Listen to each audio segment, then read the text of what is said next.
Get your head out of the sand. Get your head out of the clouds. I've been told that maybe a few more times than I care to admit, because I don't follow news. I don't immerse myself in any kind of politics. I don't engage in the constant drama and the fear cycles of the world. So honestly, when somebody says, get your head out of the clouds or the sand, I smile. I'm okay with that. I really, truly am. Because there was a time when I did take it all in. I took it all in. And it unbalanced me. It affected my nervous system. It affected my health.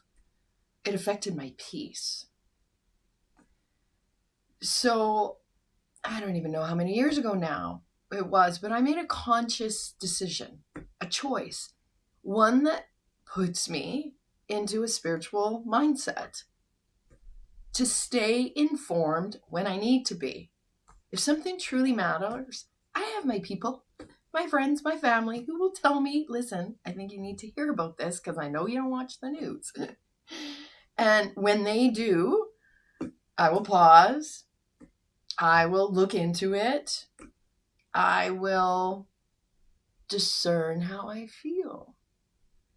And if action is required or if I can do anything, then I will. I'll go from that space.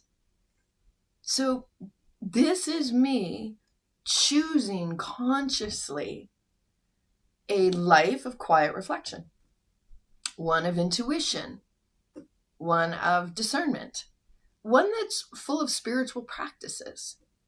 And a lot of people don't understand that. And that's okay. Some make fun of it. Again, I'm okay with it. Some roll their eyes.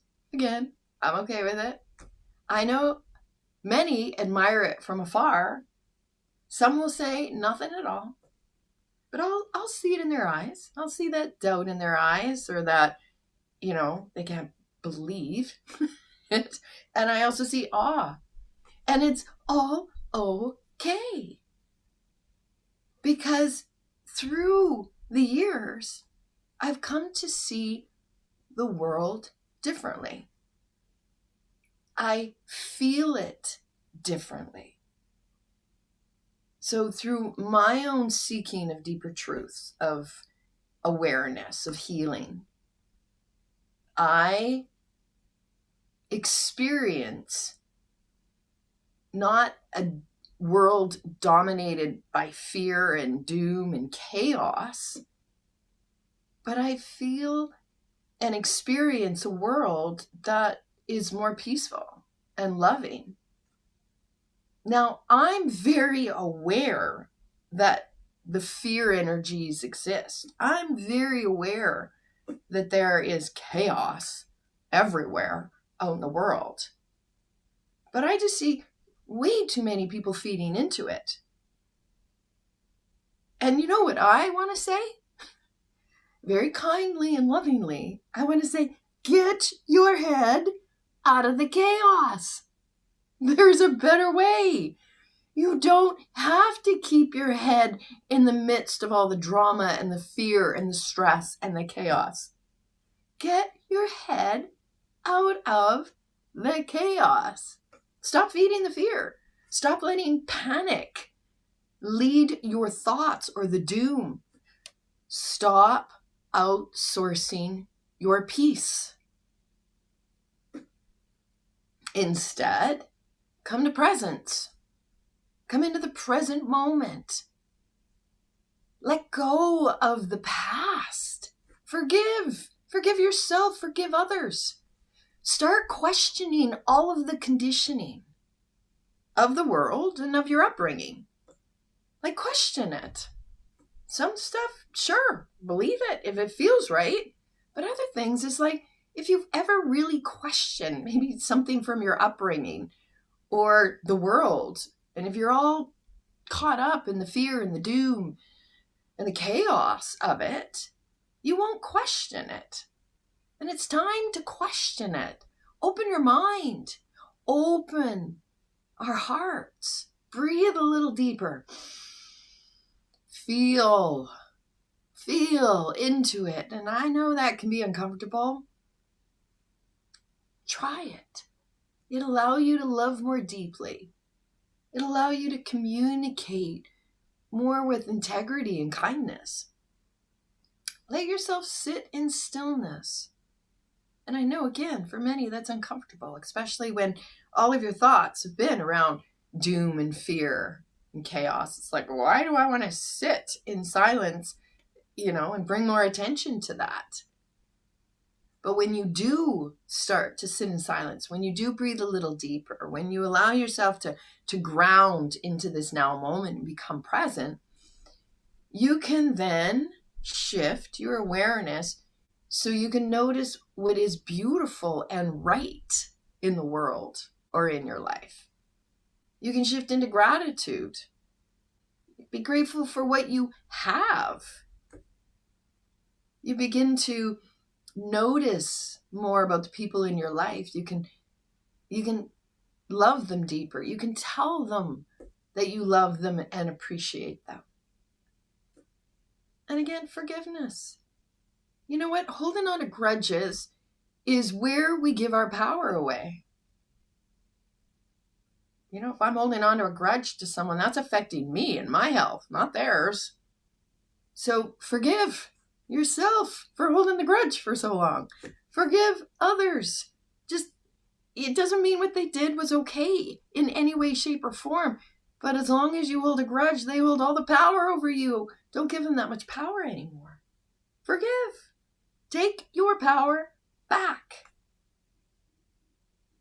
And when I say things like get your head out of the chaos, what I'm meaning is tune into a different energy, because you know what? There is a different energy out there in the world. There are energies all around us that support healing of the mind, that support healing of the body, that support, a connection with the soul and the healing of the soul. But you know what? Fear and the chaos and all of that just blinds us to all of that other beautiful energy that's all around us. So this week, and actually for a few weeks, because I'm away next week, I want you to tune in, or invite you to tune in to those other energies.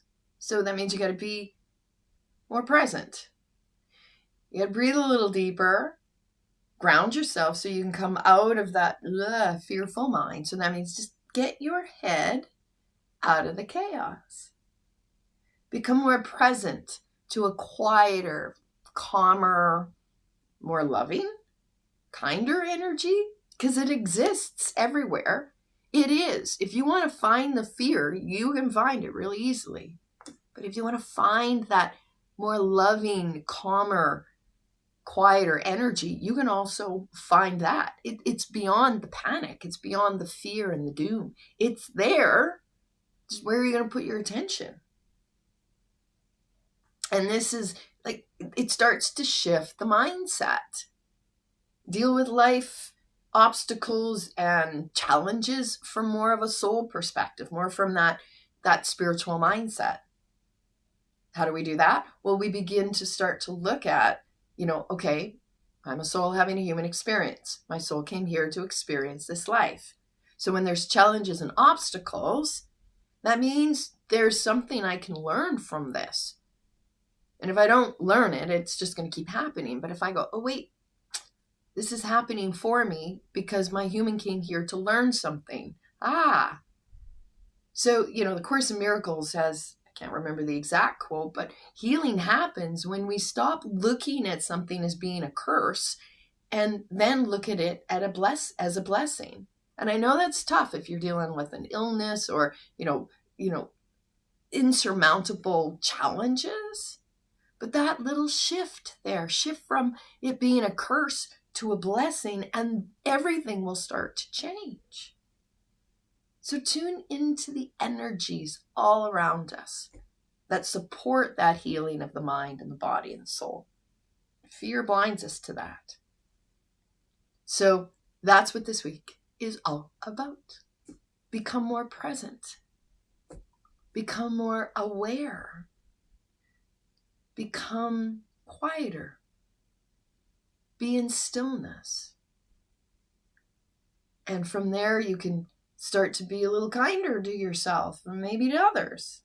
You can be more open, more curious. So that's my invitation. Get your head out of the chaos. Get it out of the stress and the fear and the doom. And you're the only one that can do it. It's a conscious decision. It's conscious. I know what it feels like to be caught up with the time in my life where I took it all in. I don't like that feeling. I don't want to go back to that anymore. You can be discerning. You realize there is chaos in the world, but there's also quiet and calm and a space to reflect and to come into your heart and to breathe a little deeper. Take the time, the next few weeks, to be present to that energy. They're both there. Which one do you want to feed? Which one do you want to sit in? So, there it is, my friends. That is your invitation for the next few weeks. To get out of that head, get that head out of the chaos and into a more spiritual mindset. One that's more aware, more present, more curious, where the heart opens and you lead from that space. Just breathe a little deeper. Feel your feet in the earth. Become more aware. So have fun with it. And just do your best every day. Thank you, my friends. Namaste. Have a great couple of weeks. I'm away next week and I will be back in February. Thank you.